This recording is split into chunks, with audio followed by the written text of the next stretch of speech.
All right. So my first talking point is in my teens, I was easily manipulated. Now, in other words, put into the friend zone. Now, this is a funny one right here, right? Because when I was young and in school, young, teenager, girls just thought I was the most gorgeous thing walking the face of the earth. I mean, it's quite obvious why they thought that. Hell, I ain't lost it. I still got it, motherfucker.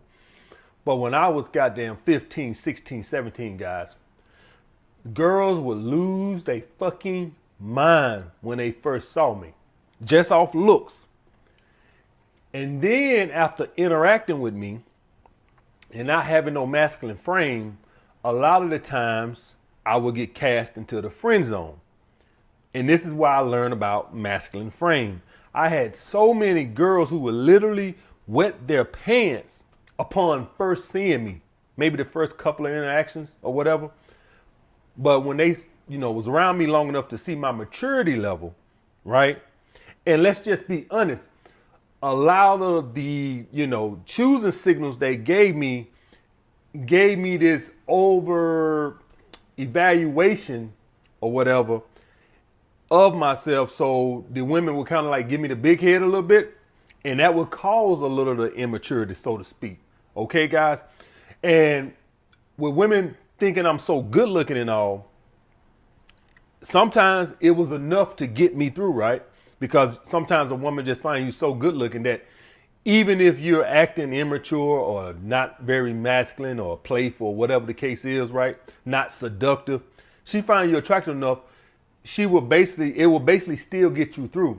But I basically would be around some women, guys, who would basically say, just be quiet. Basically, please don't talk me out of fucking you.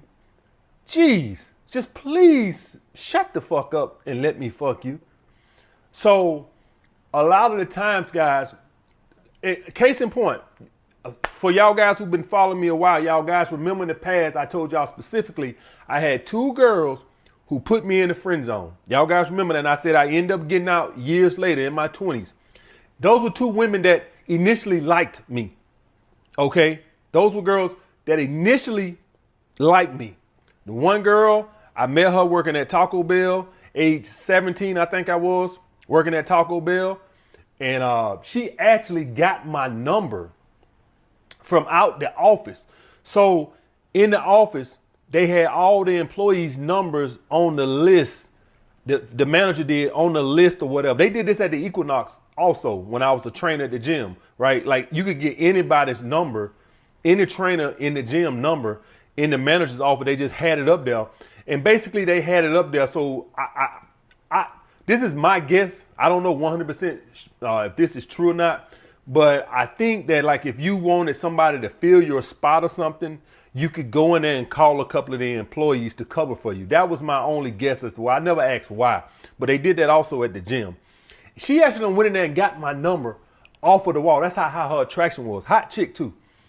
And I fucked it up, acting immature.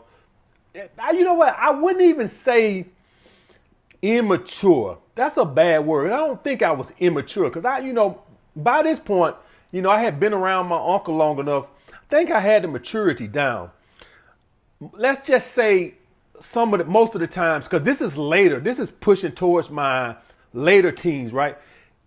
Let's say this is more about having the friend vibe, not being seductive, not like presenting an opportunity for sex. So let's just say that with that. But with the other one, yes, absolutely immaturity level probably. Okay, guys. So me being in the friend zone, a lot of you guys are in the friend zone. If you just worked on that masculine frame and your maturity level and your seduction, a lot of the women that are putting you in these friend zones. So first of all, guys, let me break down what is the friend zone. Okay, the friend zone is a woman says, I don't want to sleep with you, but you're cool enough to be friends with. You guys do realize that there are some guys that want to be women friends, and the women say, I don't want to be your friend because you creep me the fuck out. So the fact that you're in the friend zone lets you know that you don't creep her the fuck out because you could not even be in the friend zone. So on the sexual level, on the personality level, you're cool. It's just something about you either physically or your masculinity, your masculine frame that's turned off. Now, I say this is a point because if you met a woman and she was initially interested, then that means looks wise, you were okay as far as you could have worked it up. So the fact that you dropped it all the way down to the friend zone, more than likely there's a personality issue. Usually gonna be revolving around that masculine frame, guys. I'm telling you. So for all my guys that are young watching this, 16, 17, 18, 19, hell, some of you guys are in your 20s and still having this situation. That masculine frame is paramount, as in maintaining attraction. Looks only gonna get your foot in the door. I could have fucked so many more women if I would have had that masculine frame down at say 15. I'm telling you right now. And not have that friendly, playful, vibe that I used to present. Trying to make a woman laugh. Because I always naturally been funny and stuff like that. So it wasn't even that I was just trying to be goofy or nothing. It's just that, being a guy that's a comedian at heart, I used to be trying to make the women laugh. And why that's good, guys, that don't drop panties. I'm just going to let you know that right now. So when I was in my teen, the number one thing I want to talk about is being friend zoned. I was friend zoned a lot by a lot of women. Ain't nothing worse than getting friend zoned by a woman who was like wanting to fuck you if you just would have been quiet. If you just would have shut the fuck. I had that happen so many times in my teens, just off looks. And I blew it by not having that masculine frame. So some of you guys are having that in your 20s. Some of you guys are probably still having it in your 30s. That masculine frame, man, I'm telling you, will carry you so far.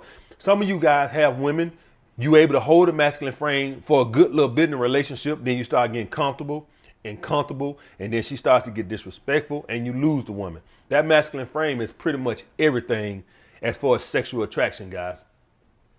The next thing, guys, about my team is my attention and validation were king.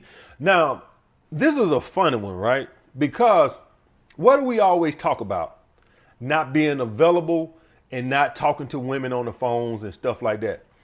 But when I was in my teen, guys, we talked on the phone to girls for 2 hours every night. That's just what you did.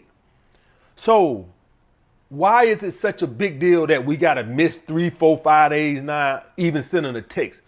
What is the difference? Because I had to give it some thought. I'm like, man, when I had dated girls or had girlfriends in my teenage years, we talked on the phone every night. It wasn't no such thing as I'm too busy, I had to hit you up tomorrow. We talked on the phone every night. That's just what you did. So why is that an issue? Why can't we do that now? And I gave it some thought, and it dawned on me. Attention just doesn't have the value anymore with the day naps and the social media. It just doesn't. Back in those times, it was appreciated. As into now, it just doesn't mean much weight because women are getting so much attention online and validation online.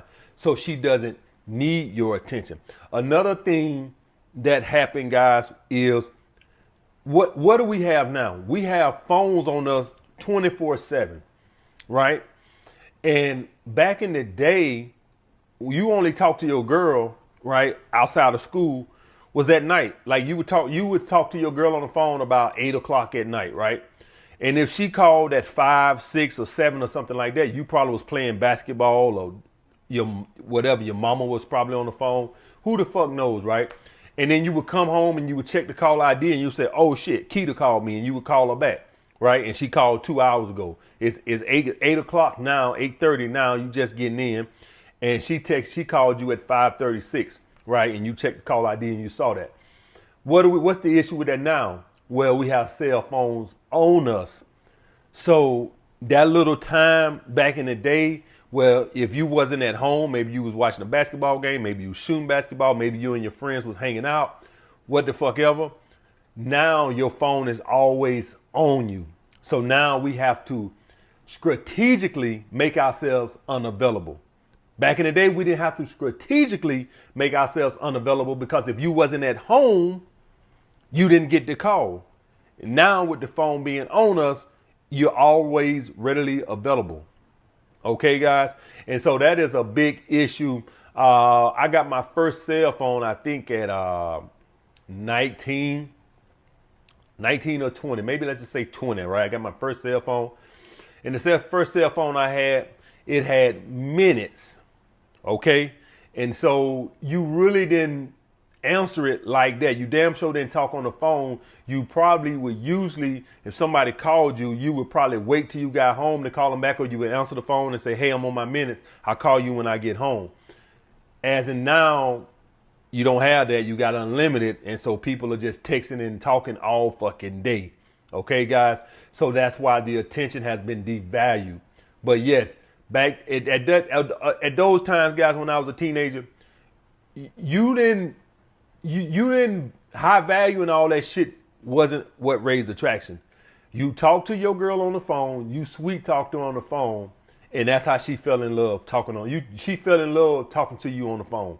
And that's how all the girls that I dated back then fell for me. You talk on the phone. That was just what we did.